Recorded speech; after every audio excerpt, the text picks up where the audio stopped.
आज से बंगाल में चुनाव प्रचार खामोश हो गया, थम गया। कल दूसरे चरण की वोटिंग है, लेकिन सवाल है कि हमारे मुख्यमंत्री यानी महंत महाराज पीठाधीश्वर गोरक्षपीठ योगी आदित्यनाथ बंगाल में इतने अहम क्यों हैं? मनोज जी, चुनाव प्रचार के आखिरी दिन योगी आदित्यनाथ गरजे और बरसे भी, और पहले चरण में भी थे। इतने अहम क्यों हैं इन राज्यों में? वो क्यों बुलाए जाते हैं? मुझे थोड़ी सी इस पूरे मुद्दे पे मेरे चेहरे पे आप एक मुस्कुराहट देख रहे हो। हमारे मुख्यमंत्री मतलब उत्तर प्रदेश के मुख्यमंत्री जी, गोरखपुर में गोरक्षपीठ के पीठाधीश्वर जी, महंत योगी, मुख्यमंत्री भगवा वस्त्रधारी योगी आदित्यनाथ बंगाल के लिए इतने अहम क्यों हैं? अरे योगी आदित्यनाथ देश के लिए अहम हो चुके हैं। कहाँ चक्कर में पड़े हैं आप?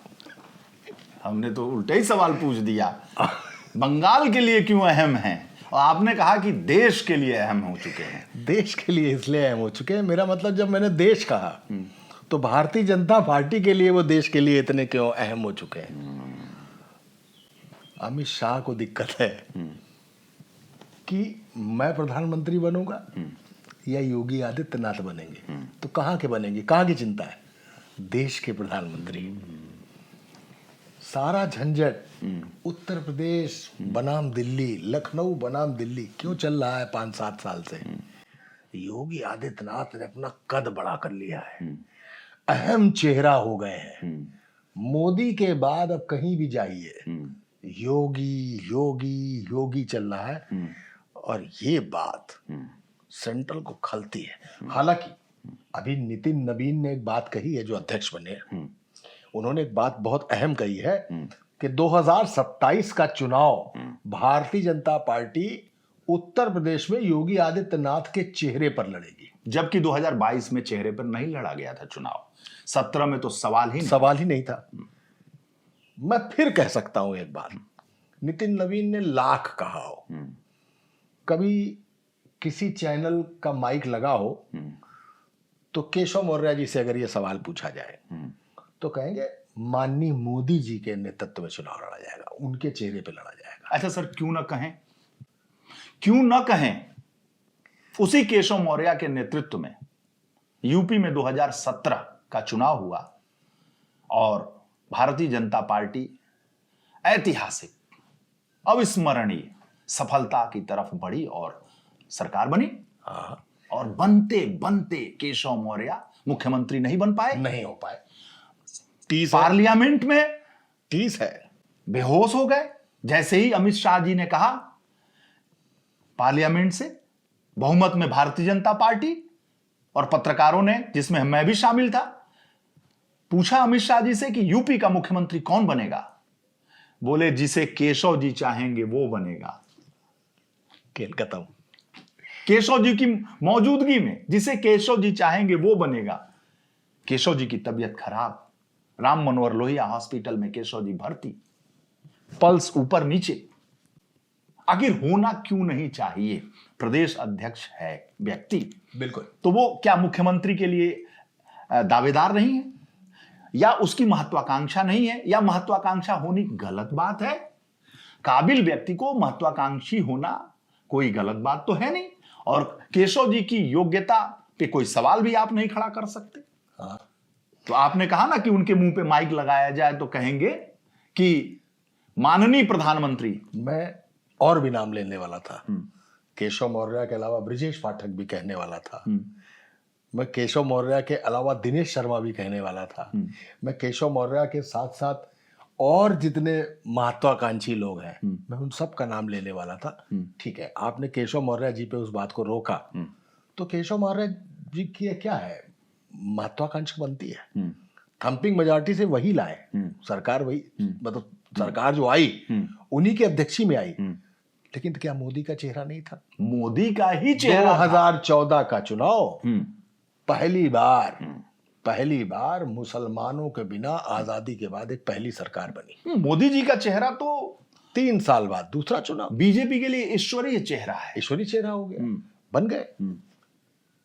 क्या वसुंधरा राजे की इच्छा नहीं थी कि मुख्यमंत्री बने? वो तो सबकी रह थी। चुकी थी, लेकिन राजनाथ जी बैठते हैं उस मीटिंग में, अब पर्ची निकल एक जाती। पर्ची देते हैं और वसुंधरा राजे को देते हैं। वो दृश्य याद करिए, वसुंधरा राजे वो पर्ची जैसे खोलती है ऐसे चौंक गई, कह रही इसमें तो मेरा नाम ही नहीं है। अरे सर, आप अब चूंकि अब वहां की बात ले आ दी है तो मुझे एक दृश्य याद आ गया। मेरा कैमरामैन भी मौजूद है, जयपुर में मैं मौजूद था, और जिस दिन भजनलाल शर्मा मुख्यमंत्री बने उसके एक दिन पहले यही गोविंद नारायण शुक्ला, जो भारतीय जनता पार्टी के महामंत्री हैं, हाँ और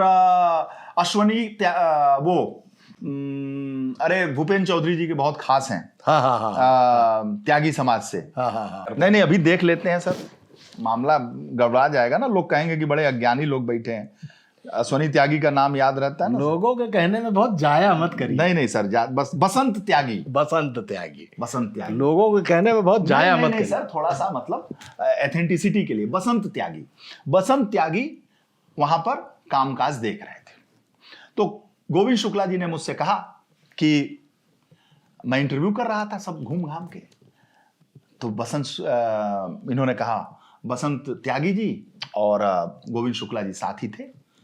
तो हम निकले तो बोले कि अरे इनका भी कर लीजिए। हमने कहा किसका कर लें?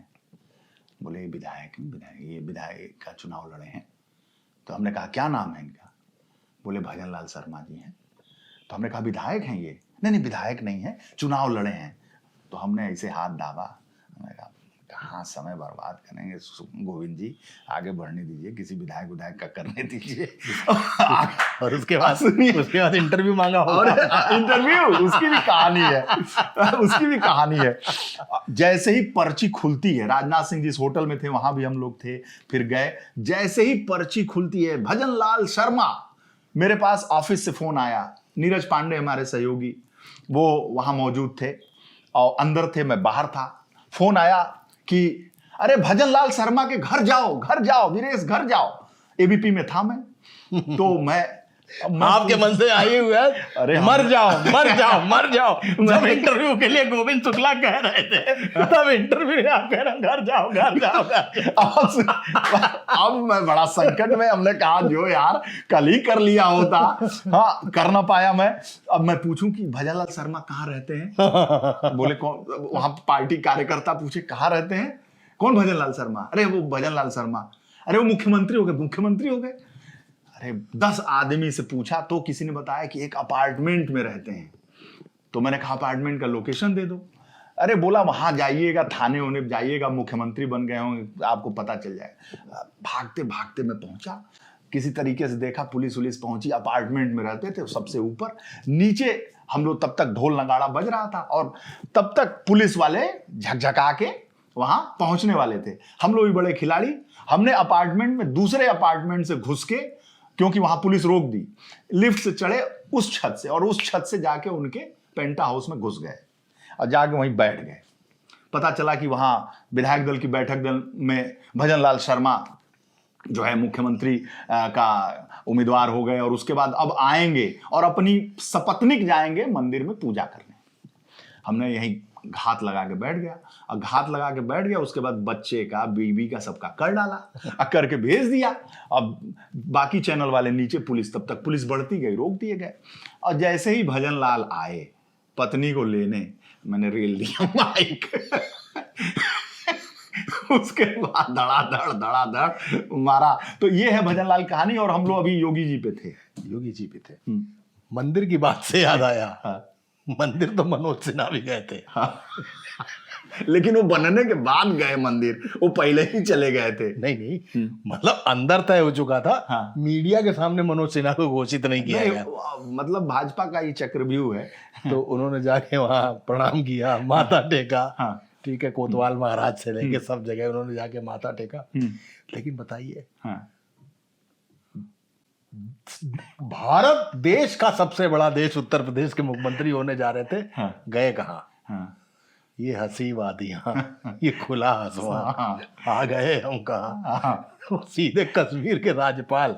और जब राज्यपाल आदमी बनता है तो उसको इतना तो भैया आप संपादक तो हो ही चुके हैं, अब आप। सर एक बात कहे तो बुरा ना मानिएगा, कुछ लोगों को इतना मिल जाता है जिसके वो पात्र भी नहीं होते।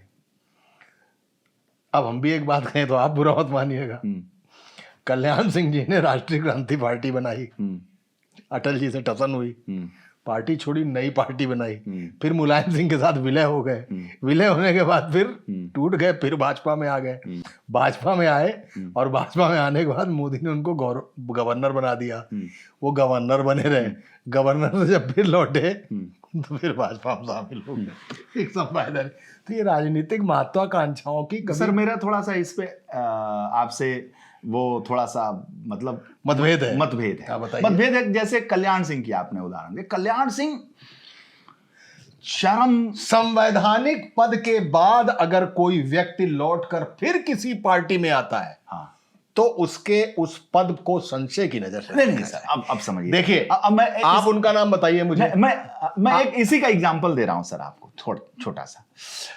राम नाईक साहब, हाँ, यूपी के गवर्नर थे। आपको तस्वीर अभी देखने को मिलेगा, उन्होंने भाजपा ज्वाइन कर लिया फिर। हाँ, वही कह रहा हूं, होता है, नहीं होना चाहिए। अब वो तो सर क्या मुझे कम्युनिस्ट पार्टी को जो लोकसभा अध्यक्ष थे उनका नाम बताइए। सोमनाथ चटर्जी। ये वैल्यूज होती हैं। नहीं सर, वो तो कम्युनिस्ट हैं, वो तो अलग बात है, लेकिन रिटायर मतलब राज्यपाल के बाद भी अपनी मूल पार्टी में लोग चले जाते हैं। तो आपको क्या लगता है कि रामनाथ कोविंद को रिटायर होने के बाद भाजपा में शामिल होना चाहिए? बाद से तो नहीं होता, तो वो भी एक संवैधानिक पद है, तो वो भी एक किसी प्रदेश का राष्ट्रपति होता है, गवर्नर। हाँ, ठीक है। महत्वाकांक्षा, हम बात कर रहे थे किसी केशव मौर्य की महत्वाकांक्षा। हम लोग पता नहीं कहाँ चले गए। नहीं, बिल्कुल नहीं चले गए, हम बिल्कुल सही चल रहे हैं। हम बिल्कुल, मेरा फिर यही कहना था, कुछ को इतना मिल जाता है ये हंसी वादियां। तो फिर ये बताइए, तो वसुंधरा राजे कहां है भाजपा? गाजीपुर में। वसुंधरा गाजीपुर में भाजपा, केवल गाजीपुर में बता दीजिए कहां है, कितनी सीट है भाजपा की? नहीं, ऐसे तो कई जिले हैं जहां पे भाजपा कहीं नहीं है, ऐसे तो कई लोकसभा सीट। इतना फल किसको मिला है? मतलब कि जो ये हंसी वादियां की जो आप बात कर रहे हैं, ये हंसी वादियां जो एलजी है ना, वो मुख्यमंत्री भी है, वो गवर्नर भी है, मतलब दोनों पावर को एंजॉय करने की ताकत, वो भी जम्मू एंड कश्मीर, अंतरराष्ट्रीय जगह पे। एक कार्यक्रम आता था पहले, सच का सामना। उसमें सच बोलोगे तो बत्ती अलग जलती थी, हाँ, झूठ बोलोगे तो बत्ती अलग। हाँ, आज भी लगा के बैठा देंगे ना। हाँ, तो जहां जाके वो कितने बड़े हो गए हों, हाँ, उत्तर प्रदेश के मुख्यमंत्री की बात, उत्तर प्रदेश का मुख्यमंत्री। मैं फिर ये बात कह रहा हूं सर, बहुत सारे पात्र व्यक्ति उस मुकाम तक नहीं पहुंच पाते हैं जिसकी पात्रता, एलिजिबिलिटी वो रखते हैं। ठीक है। बहुत सारे अपात्र व्यक्ति उस पात्रता को पा जाते हैं जिसके लिए वो कभी काबिल भी नहीं थे। तो आप केशव मौर्य, ब्रजेश पाठक या दिनेश शर्मा, इनको किस उसमें रखते हैं? मैंने वसुंधरा राजे का उदाहरण दिया। हाँ, मैं दूसरे बड़े नेता पे आता हूं। शिवराज चौहान, मामा। हाँ, ठीक है। क्या मामा की लाडली बेटी जो कार्यक्रम उन्होंने चलाया, क्या मध्य प्रदेश में उसी के जरिए वापस नहीं? निश्चित रूप से मैं ये कहता हूं। क्या हुआ उनके साथ? केंद्रीय मंत्री हैं क्या? अच्छा भाई, ठीक है। तो फिर अगर जो पिछले 5-6 साल से चल रहा है कि योगी आदित्यनाथ को सेंट्रल बुला के बैठा देंगे, वहां पर ये बात क्यों होती है कि योगी को यूपी से हटाना बड़ा मुश्किल काम है? यूपी है सर ये। हाँ, यूपी का सीएम नेक्स्ट टू पीएम होता है। वो तो वही तो कह रहा हूं। तो फिर हो गए ना मनोज सिन्हा हल्के, तो फिर मनोज सिन्हा यूपी के मुख्यमंत्री होते तो अलग बात होती ना। तत्व भी तो होना चाहिए ना। अरे तो दो उप मुख्यमंत्री, मोहन यादव के पास और भजन लाल के पास और खट्टर के पास कौन सा तत्व था? योगी आदित्यनाथ के पास तत्व है, मानता हूं। मैं तो यही तो कह रहा हूं। ठीक है, हाँ, योगी आदित्यनाथ के पास तत्व है। केशव मौर्य जो डिप्टी सीएम है ना सर, उनके पास भी तत्व है। एज ए पिछड़ा लीडर, मैं कही नहीं रहा हूं, एज मैं ये नहीं कह रहा हूं, मैं ये कह रहा हूं कि जिसको जो मिलता है, जैसे केशव मौर्य टीका लगा के, दुपट्टा मुरली मनोहर जोशी स्टाइल में पहन के, फॉर्च्यूनर से निकलकर हाथ वेव करते हैं। अशोक सिंघल की शागिर्दी की है। जी, शागिर्द की। वहां पे जाके उन्होंने लंबे समय तक साथ दिया। मैं एक बात कह रहा हूं, पिछड़ा नेतृत्व, चुनाव हार गए, चलिए वो एक बड़ा लंबा, उस पर हार गए। अब देखिए सर, ये तो 1.5 घंटे का विषय है। पक्का हार गए, हराए गए। अब जो, और तब की जब थंपिंग मेजॉरिटी के साथ यूपी में आई थी, हार गए। जब अखिलेश यादव को सारे आईएएस और आईपीएस दर्जनों की संख्या में बुके दे आए थे कि आपकी सरकार आ रही है, योगी सरकार जा रही, योगी सरकार मतलब भाजपा सरकार जा रही है, उतनी थंपिंग मेजॉरिटी का नंबर आता और एक केशव मौर्य, हाँ। एक पल्लवी पटेल से चुनाव हार जाता। अब सर ये अलग एक आधे घंटे का कैप्सूल है जो हम बनाए। चलिए। मैं कहने का मतलब कि केशव मौर्य डिप्टी सीएम है, प्रदेश अध्यक्ष है, उनमें तत्व है, हाँ वो जोड़कर रखते हाँ हैं। हाँ बिल्कुल है। आप जाके विधायकों से भी पूछ बिल्कुल लीजिएगा। बिल्कुल। तभी मेरे इंटरव्यू में रमेश मिश्रा कहते हैं कि केशव मौर्य मेरे लिए भगवान है। 4 से 4.5% वोट है कुशवाहा, काची, माली, सैनी के मौर्य का। और भी मतलब एक पर्सनालिटी है, बिल्कुल है। पर्सनालिटी की बात कर रहे जोड़ने का तरीका या- और फायर है। यस केशव मौर्य में फायर है। यही फायर कि वो ऐसे हाथ हिलाते हैं, हाँ। वेव करते हैं और किसी भी मुद्दे पे बंदा बोलता है, बोलते हैं, यस। हेड ऑन लेते हैं अखिलेश यादव से। ये नहीं सोचते वो कि देख रहे हैं कि अरे अखिलेश यादव से हेड ऑन लेने में तो कोई दिक्कत ही नहीं है। हाँ। वो देख रहे हैं कि मुक्तेश्वरानंद के खिलाफ योगी आदित्यनाथ खुद आग बबूला है। हाँ। और वो कहते हैं भगवान श्री शंकराचार्य जी के चरणों में प्रणाम करके मैं कहता हूं कि वो अपना गुस्सा त्याग कर जाकर संगम में स्नान तो करें। बात वही हो रही है कि योगी आदित्यनाथ, केशव मौर्य ने कहा हाँ। कि सरकार से बड़ा संगठन है। हाँ कहा, दम है। आज भी लड़ते हैं, आज भी लड़ते हैं, बिल्कुल। योगी जी से लड़ते हैं। हाँ बिल्कुल लड़ते हैं। कैबिनेट की बैठक में लड़ते हैं, बाहर लड़ते हैं, परसेप्शन पे लड़ते हैं, अलग विषय। अब आते खसक से लड़ते हैं। तो मैं कह रहा हूं कि योगी आदित्यनाथ यूपी के मुख्यमंत्री हैं। हाँ। तो वो भजन लाल नहीं है, बिल्कुल नहीं वो है। सैनी नहीं है। हाँ, तो भजन लाल नहीं है तो वसुंधरा भी, वो खट्टर भी नहीं है। वो वसुंधरा भी किसी योगी से कम नहीं है। योगी 20 बैठेंगे, मैं मानता हूं। मैं योगी को 20 इसलिए कहता हूं, मैं ये कह रहा हूं कि योगी अपनी मेहनत, अपनी काबिलियत, अपनी ताकत और अवसर जो भारतीय जनता पार्टी से मिला नेक्स्ट टू पीएम वाला स्टेट का सीएम बनने का, उसको उसने भुनाकर राष्ट्रव्यापी हो चुके हैं और इसके लिए वो पात्र हैं। नंबर 1 हाँ। जिद, नंबर 2 संघ के कट्टरवादी हिंदुत्व एजेंडे को आगे बढ़ाने का सब नेक्स्ट चेहरा Yogi Adityanath. Law and order में कोई चीज बर्दाश्त ना करना, ये 3 खूबियां उन्होंने खुद के अंदर पैदा की। हाँ। जिद तो उनके मैं अंदर कह है। रहा हूं कि हाँ तत्व हैं, बिल्कुल तत्व है। तुक्के से बने हुए मुख्यमंत्री हो सकते हैं, तुक्के से। हाँ मतलब उस 17 में हाँ। तुक्के से बने मुख्यमंत्री हाँ, हो सकते हाँ, हैं, हाँ। लेकिन तुक्के से बना हुआ मुख्यमंत्री ने आखिर तीर चला दिया। फिर वो तीर जो तुक्का था वो तीर हो गया, तीर तुक्के पे नहीं लगा। ये बिल्कुल सही है ना सर। योगी आदित्यनाथ ने अपने आप को डेवलप करके दिखाया है, हाँ। बताया है, कहा है कि बटोगे तो कटोगे। तो मैं वही मनोज सिन्हा के बारे में बात कर रहा हूं कि सर एलजी बन गए ना, वो एलजी जिसमें जम्मू एंड कश्मीर के ज्यादा मिल गया, ये कह रहे हो? हाँ ज्यादा मिल गया। ज्यादा मिल गया। आप कह रहे थे ना कि मुख्यमंत्री नहीं बन पाए, तो बड़ा अफसोस है, ये है। मैं कह रहा हूं कि वो मैंने केशव मौर्य के लिए कहा। मैंने कहा कि जब आपने कहा कि केशव मौर्य के अंदर दम था, तो हमने कहा बन तो मनोज सिन्हा भी केशव गए थे। मौर्य में मुख्यमंत्री बनने का दम है। हाँ है। आपने कहा ना वो मंदिर, हाँ, मंदिर वाली बात। मैं ये शब्द भजन लाल वाला मंदिर का बताया। मैं इन शब्द का प्रयोग नहीं कर रहा हूं कि केशव मौर्य को ज्यादा मिल गया या कम मिल गया, मैं ये नहीं कह रहा। ना पात्र अपात्रता की भी बात नहीं कर रहा। लेकिन मेरा ऑब्जेक्शन था कि धन्य हो अमित शाह जी का, धन्य हो नरेंद्र मोदी जी का कि एलजी उनको बनाया वहां पे। एलजी, और एलजी कोई सामान्य एलजी नहीं, जम्मू एंड कश्मीर का, जिसमें मुख्यमंत्री और आपने मुझे भजन लाल का जब इंटरव्यू होना था, जब गोविंद शुक्ला ने आपसे कहा, तो आपने कहा कौन टाइम वेस्ट करे। हाँ। अगले दिन वो मुख्यमंत्री बन गया। हाँ। तो आपने बताया कि मंदिर से वो पत्नी के साथ आ रहे थे। फिर मैंने बच्चों का इंटरव्यू ले सके, तो मैंने बताया कि मंदिर तो मनोज सिन्हा भी चले गए थे। तो फिर मैंने देखिए इनका इंटरव्यू आपने छोड़ा और वो मंदिर जाके मुख्यमंत्री बन रहे हैं। वो मंदिर भी गए लेकिन मुख्यमंत्री नहीं बन पाए। यहां से शुरू कर रहे थे हम लोग। अब आते हैं योगी पे। मैं आपको बता रहा हूं, देश का साउथ का थोड़ा हिस्सा छोड़ दीजिए, देश का ऐसा कोई कोना नहीं है जहां एज ए स्टोरी टेलर मेरे स्टोरी टेलिंग के शो ना हुए हों। मैं आपको बताऊं कि जब भी आयोजक मुझे फोन करते हैं, इंगेज करते हैं कि आपको इस तारीख को यहां आना, डेट लेते हैं, मैं आपको सच बता रहा हूं, जो ऑर्गेनाइजर होता है, जो उसका हेड होता है, मुझसे एक बात जरूर कहता है कि सर ये हम 2 घंटे का शो रखेंगे, लेकिन 2 घंटे के शो में हम 20 मिनट जो दर्शक बैठे होंगे, 100, 50, 500 जितने भी बैठे होंगे, सिर्फ योगी आदित्यनाथ पे हम 20 मिनट बात करेंगे। तो मैं उनसे पूछता हूं, आप बैठे हुए हो तमिलनाडु में, योगी आदित्यनाथ से आपको क्या लेना देना? आप बैठे हो अहमदाबाद में क्या लेना आपको? आप बैठे हो जम्मू में, योगी से क्या लेना आपको? मध्य प्रदेश में लेना हो सकता है, हाँ, हिंदी भाषी क्षेत्रों में हो पंजाब सकता में योगी आदित्यनाथ का क्या लेना देना है, कलकत्ता में योगी आदित्यनाथ का क्या लेना देना है ना। वो बात करना चाहता है।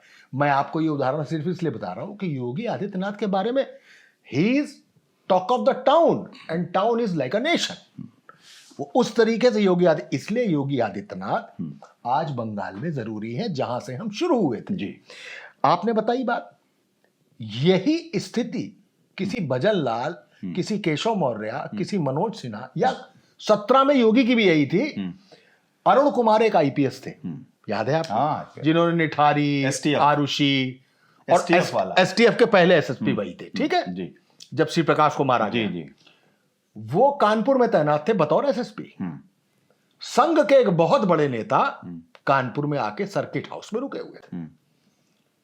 वो सर्किट हाउस था या शायद एक जगह या स्कूल था कोई, तो उनको मिलने के लिए बुलाया गया। तो मिलने के लिए जब गए वो, तो एक आदमी मिला उनको, बाहर रिसीव करने आया। वो थे एसएसपी और साथ में एक डीएम थे। डीएम का नाम था हरभजन सिंह, हरभजन सिंह, हाँ हरभजन सिंह नाम था जी। या बीएस भुल्लर थे, दोनों में से कोई एक था। ये दोनों लोगों को वो आदमी अंदर ले जाता है, एक कमरा खोलता है, कमरे के वेटिंग रूम में बैठालता है और इसके बाद चला जाता है। बोले जाते समय मैं आपको ले लूंगा, आपका समय इतनी देर का है। चले गए वो। आपको मालूम है वो आदमी कौन था? वो आदमी था नरेंद्र मोदी। वो आदमी था नरेंद्र मोदी। वो नरेंद्र मोदी जो हमारे कानपुर में ना जाने कितनी बार आए होंगे। आप पुराने विजुअल फोटो उठा के देख लीजिए, ऐसे किनारे रथ पे खड़े अडवाणी वाले, वो नरेंद्र मोदी थे। किसी का भी कुछ हो सकता है। टैलेंट एक बात है, टैलेंट को तराशना खुद से वो उससे भी बड़ी बात है, लेकिन तराशे हुए टैलेंट को कोई पहचान के आपको प्रमोट कर दे, ये सबसे बड़ी बात है। ये सबसे बड़ी बात है। और अपना टैलेंट है योगी आदित्यनाथ के अंदर, उन्होंने अपना टैलेंट तराशा, खुद तराशा, ये एक अलग बात है। लेकिन तीसरी बड़ी बात है कि अब वो लोगों की नजर में आ गए, लेकिन जिनको उन्हें आगे बढ़ाना है वहां पे एक खड़मंडल है। एक बार यही रोकना चाहता हूं सर। हमारे पूरब में कहावत है, घर का जोगी जोगड़ा आन गांव का सिद्ध। तो जिस तरीके से योगी आदित्यनाथ, जोगी कहते हैं दयाशंकर सिंह के, जोगी जी और जब मुख्यमंत्री नहीं थे तब भी जोगी जी वो जो जा चलता है, हाँ जोगी जी, बक्सर के हैं ना वो, हाँ जोगी जी, हाँ तो जोगी जी, तो जो घर का जोगी जोगड़ा आन गांव का सिद्ध। तो जो जोगी हैं योगी आदित्यनाथ, जोगड़ा है यूपी के लोगों के लिए, घर की मुर्गी दाल बराबर। हाँ, घर की मुर्गी दाल बराबर। यूपी के नेताओं के लिए कोई दिनेश शर्मा चुनौती देता है, कोई ब्रजेश पाठक चुनौती देता है, कोई केशव मौर्य जी चुनौती देते हैं, कोई धर्मपाल जी चुनौती देते हैं, कोई सुनील बंसल जी चुनौती देते हैं, कोई मन करता है तो हम लोग भी चुनौती दे देते हैं। अमित शाह भी चुनौती। अमित शाह जी तो भाई, अमित शाह जी तो बहुत बड़े आदमी हैं, तो किंग माने उन्होंने तो वो भाग्य विधाता है। वो तो योगी जी को भी मुख्यमंत्री बनाए थे, लोग कहते हैं। ठीक है। टॉप सोर्स से, उच्च पदस्थ सूत्रों से जानकारी है कि अमित शाह जी की बड़ी भूमिका रही है। तो अमित शाह जी और मोदी जी को थोड़ा ऊपर ही कर दिया जाए, छोड़। बाकी भाई हम लोग भी तो ज्ञान देने बैठ गए हैं ना, तो मार ज्ञान दे रहे हैं योगी जी पे। मैं एक बात कह रहा हूं, ठीक बात। लेकिन आप स्टोरी टेलिंग करने जाते हैं अन्य राज्यों में, हम लोग चुनावी सभाओं को कवर करने जाते हैं। हमने राजस्थान देखा, तेलंगाना देखा, बंगाल देखा, बिहार देखा, राज्य कोई भी देश का नहीं बचा जहां हमने नहीं देखा, जहां योगी गए हों, जहां मैं न गया हूं। वहां एक यूफोरिया देखने को जो मिलता है भारतीय जनता पार्टी के नेता के प्रति, वो मोदी जी के प्रति दिखाई पड़ता है और दूसरे योगी जी के प्रति। और जब हम वहां के संगठन में बैठकर बात करते हैं तो मांग सबसे अधिक अगर संगठन के तरफ से, उस राज्य के संगठन के तरफ से देश में मोदी के बाद किसी दूसरे नेता की सबसे ज्यादा डिमांड होती है, तो वो किसी वसुंधरा की नहीं होती है, किसी शिवराज सिंह चौहान की नहीं होती है, किसी मनोज सिन्हा की नहीं होती है। इसलिए मैं ये नाम ले रहा हूं कि आपने उनकी प्रतिद्वंदिता में इन नामों को खड़ा किया था, इसलिए मैं आपसे कह रहा हूं कि आज भी वो नेता हैं वो भूतपूर्व नहीं हुए हैं, लेकिन उनकी कोई डिमांड अन्य राज्यों में नहीं है। घर के जोगी जोगड़ा आन गांव के सिद्ध, आन गांव का सिद्ध मतलब अन्य राज्यों में योगी आदित्यनाथ का जो क्रेज है, जो यूफोरिया है, जो एक हम कह सकते हैं उनकी मारक क्षमता है, उसको हमने चुनावी सभाओं में देखा है। आपने स्टोरी टेलिंग में अब डिमांड होते हुए वंस मोर में देखा है। अब बताइए सर। बिल्कुल। अब बंगाल के चुनाव की अगर आप बात करेंगे तो वो अमित शाह वर्सेस ममता नहीं है, वो योगी आदित्यनाथ वर्सेस ममता नहीं है। चुनाव तो नरेंद्र मोदी वर्सेस ममता है। ठीक, विपक्ष की तरफ से ममता उतनी ही बड़ी नेता है, अरे बाप रे, जितनी पक्ष की तरफ से, पक्ष मतलब जिनकी सरकार है, हाँ, वो नरेंद्र मोदी। जी जी। अभी उन्होंने कहा, सर एक मिनट रोक दूं। हाँ, ममता इतनी बड़ी नेता है कि कहते हैं ना कि राम और रावण का युद्ध हुआ था, तो पहले हम लोग रामायण जो देखते थे तो कुंभकर्ण गया लड़ने, तो उसके खिलाफ एक दूसरा तीरंदाज भेजा गया, फिर मेघनाथ गया तो दूसरा तीरंदाज भेजा गया, फिर कोई और अहिरावण गया तो दूसरा तीरंदाज गया। जब ममता साक्षात वहां से खड़ी हैं तो किसी योगी, किसी केशव, किसी अमित शाह, किसी वसुंधरा, किसी शिवराज के थमे न थमेंगी। वहां तो ब्रह्मास्त्र लिए मोदी के ही वेग से वो थमेंगी, क्योंकि विपक्ष की, संपूर्ण विपक्ष की, इस देश की सबसे बड़ी नेता अगर कोई है तो उनका नाम ममता बनर्जी है। और जैसा कि आपने कहा कि पक्ष का अगर सबसे बड़ा नरेंद्र मोदी, तो नरेंद्र मोदी हैं, तो जब मामला पक्ष और विपक्ष का होगा तो मामला तो नंबर 1 से ही होगा ना सर। ये सब प्राइम मिनिस्टर कैंडिडेट है। यस, सब प्राइम मिनिस्टर कैंडिडेट है। ममता बनर्जी को आप छोटा मोटा अरे सवाल देखिए, जाके नरेंद्र मोदी को कहना पड़ा कि नाम शूद्र और मतुआ समाज जो है उसको हम नागरिकता देने की गारंटी दे रहे हैं। आप समझ लीजिए 70 सीटों पर प्रभाव है इस वोटर का। नरेंद्र मोदी को अंतिम, आज आखिरी दिन था ना, अंतिम अमोघ अस्त्र निकाल के चलाना पड़ा, क्योंकि इस मतुआ और नामशूद्र ने बंगाल में भारतीय जनता पार्टी की स्थिति को काफी कुछ मजबूत किया है। 152 हो चुकी थी, संभवतः 140-42 सीटों का चुनाव कल है।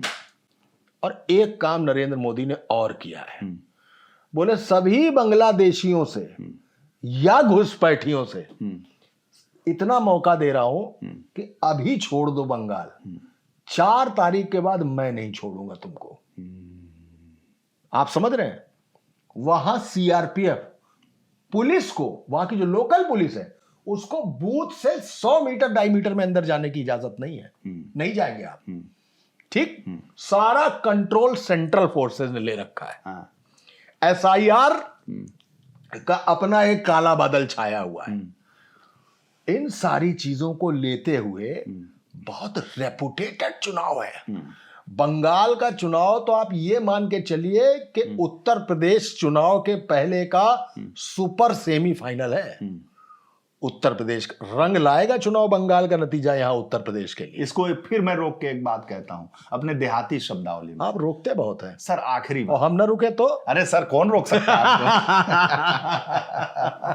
आपने कहा ना कि बंगाल के चुनाव का असर यहां पड़ेगा। हमारे गांव में कहावत है सर कि होके मार देव ना, वो गिर जाई ना तो इनके तो थप्पड़ मार के गिरा दे। मतलब इसका भावार्थ, चूंकि आपने बंगाल चुनाव का असर यूपी में कहा, अगर बंगाल जीत गई भारतीय जनता पार्टी तो यूपी को कल ही से जीतना मान लीजिए। हाँ, क्यों असर पड़ेगा? क्यों असर? मनोवैज्ञानिक असर इतना, हमारे फिर बात कर रहे हैं गांव के, कहें कि हदस गया है, हदस। विपक्ष हदस के गिर जाएगा, कार्यकर्ता घर में बैठ के चारा काटने लगेंगे सब। समझिए, थोड़ा जल्दी है ना, थोड़ा जल्दी। अरे सर, मतलब बंगाल जीत जाएगा तो मतलब यूं मान के चले कि फिर उत्तर प्रदेश में अरे बाप, वो कहते हैं मेज थपथपा के सरकार बना दी है भाजपा। बनाए ना, वोट डालने की जरूरत नहीं। बनाने की बात छोड़िए सर, वो बनाने तो तब होगा जब रिजल्ट निकलेगा। एक होता है मनोविज्ञान, जिसको मैं कह रहा था कि वो गिर जाए ना तो इनके तो थप्पड़ मार गिरा दे। ये कॉन्फिडेंस भारतीय जनता पार्टी के कार्यकर्ताओं का आएगा, अरे बंगाल जीत गए, यूपी में थप्पड़ मार के जीत जाएंगे। सुनिए, वो कॉन्फिडेंस, और जो विपक्षी का कॉन्फिडेंस होगा, अरे ममता दीदी हार गए खड़े खड़े कुर्सियां से ऐसे ढह जाएंगे। टीविया देखे देखे ऐसे, टीवी देखत देखत और टैली में अगर भाजपा ऊपर गए ऐसे ढह जाएंगे। लोग टीवी तोड़ ये टीवी नहीं तोड़ेंगे, टीवी तो तब तोड़ेंगे जब हाथ में जान होगा, जब किंग कर्तव्य विमूढ़ की स्थिति हो जाती। बंगाल को बदनाम भी बहुत किया। नहीं मैं ये कहना चाह रहा हूं, मैं ये नहीं कह रहा हूं कि भाजपा जीत जाएगी, मैं एक भावनाओं से समझा रहा हूं कि उनका कॉन्फिडेंस लेवल ये हो जा रहे थप्पड़ मार के जीतेंगे, और जो विपक्षी है उनका कॉन्फिडेंस इतना नीचे चला जाएगा, इतना नीचे चला जाएगा, और हम पत्रकारों का चला जाएगा। मतलब ये अखिलेश यादव और राहुल गांधी सब घुइयां छीलेंगे बैठ के। घुइयां कोई नहीं छीलता सर। जब 5 पे अखिलेश यादव आए थे तब भी घुइयां नहीं छील रहे थे। अब 37 पे हैं तो भी नहीं घुइयां छीलेंगे। ठीक है, 5 से एक बार से तो आ नहीं रहे हैं 5, 14 में 5 आए, 19 में 5 आए, और 24 में 37 आए। तो ये जो नेता बिरादरी है ना सर, आप कभी चुनाव तो लड़े नहीं, हम भी नहीं लड़े, लेकिन आप भी नेताओं में हमसे ज्यादा दिन से हैं, हम थोड़ा आपसे कम दिन से हैं। ठीक बात है। चमड़ी बड़ी मोटी होती है और बड़े फाइटर होते हैं नेता, कोई घुइयां नहीं छीलता हारने के बाद। इसलिए ना अखिलेश घुइयां छीलेंगे न राहुल घुइयां छीलेंगे। हो सकता है कि भारत जोड़ो यात्रा पे दोनों निकल जाए बहुत जल्दी भारत जोड़ो यात्रा में। बहुत मैंने टोक दिया, अब टोकूंगा नहीं, चलिए। नहीं, बहुत इंटरेस्टिंग है। और योगी आदित्यनाथ की वर्तमान छवि जी, योगी आदित्यनाथ का जो स्टारडम है जी, योगी आदित्यनाथ की जो बुलडोजर बाबा वाली छवि है जी, योगी आदित्यनाथ की जो हाफ एनकाउंटर अतीक फलाना ढिमाका, ओहो, इसने जो ग्रेंजर क्रिएट करके रखा है, यही एक ग्रेंजर तो है जो पार्टी को विद इन पार्टी ही परेशान कर रहा है। Yes. जब विद इन पार्टी के बड़े नेता परेशान है जी, तो विपक्ष कितना परेशान होगा, मानता हूं। हाँ। लेकिन बंगाल का चुनाव बहुत शानदार चुनाव है, और बंगाल के चुनाव में इस बार क्या नतीजा आता है वो अपने आप में बहुत बहुत रोचक होगा। रोज लोग सवेरे से बैठे होंगे, लेकिन मुझे लगता है वो नहीं करना चाहिए कि शुरू में जो बैलेट पेपर नहीं, वो जो पोस्टल बैलेट जब खुलता है तो उसको लेके टेलीविजन चलाने लगता है, पटाखे छूटने लगते हैं। एक बार तो कहीं पटाखा छूट गया था, सब कार्यालय में धमाके बजने लगे थे। बंगाल का चुनाव बहुत इंटरेस्टिंग है। बंगाल अगर भारतीय जनता पार्टी ने अगर जीता तो आप ऐसे ही मानिएगा कि 2014 में जैसे मोदी आए थे वैसे बंगाल के लिए भाजपा होगी। और बहुत बड़ा चुनाव और सवाल मेरा यही था शुरुआत जिसकी हम लोग किए थे, इसमें हम लोगों ने बहुत ब्रांचेज बना दिया है, इसमें तमाम विषयों पे हम लोग भटक गए। दर्शक समझ नहीं होंगे, हम लोग ये कह रहे हैं भटकना नहीं, भटके एक चीज पर एक चीज को हम लोगों ने आपस में डिस्कशन किया है। अगर आप साइड हीरोज की बात नहीं करेंगे तो मेन हीरो है कौन, इसको साबित कैसे करेंगे? तो योगी आदित्यनाथ पे हमारी बात हो रही थी, इसलिए साइड हीरो मनोज सिन्हा, केशव मौर्य, ब्रजेश पाठक, भजन लाल, वसुंधरा बताना पड़ता है। जब आप इनकी पिक्चर इनको दिखाते तो सब सोचते बिस्वे पड़ी यार, योगी आप बिस्वे पड़ी। यही कह रहा था कि मैंने पूछा ना कि बंगाल में पीठाधीश्वर जी क्या कर रहे हैं, वहां के लिए क्यों अहम? तो आपने कहा कि बंगाल छोड़िए, देश के लिए है। तो अब उसको थोड़ी और व्याख्या करिए। देश के लिए अहम इसलिए है कि संघ से लेके भारतीय जनता पार्टी के बीच एक खलबली इस बात की है कि क्या जिस दिन नरेंद्र मोदी स्वयं ये कहेंगे कि अब मैं प्रधानमंत्री नहीं, तो क्या प्रधानमंत्री कद का सबसे बड़ा चेहरा योगी आदित्यनाथ होंगे?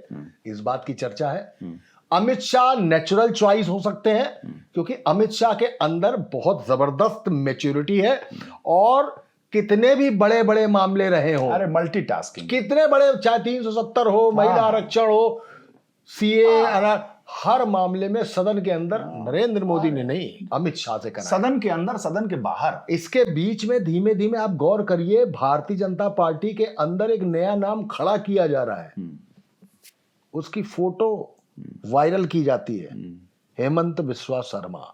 वो कहता है, जो बात करता है वो खोल के कहता है, बोले 10 साल के अंदर असम से घुसपैठियां भाग न जाए तो बताइएगा, इनको योजना का लाभ मुझे कैसे देना। मैं साइड हीरो है सर, साइड है। नहीं, मैं नहीं कह रहा हूं कि वो मेन हीरो है। मेन हीरो तीन है, एक को जाना है।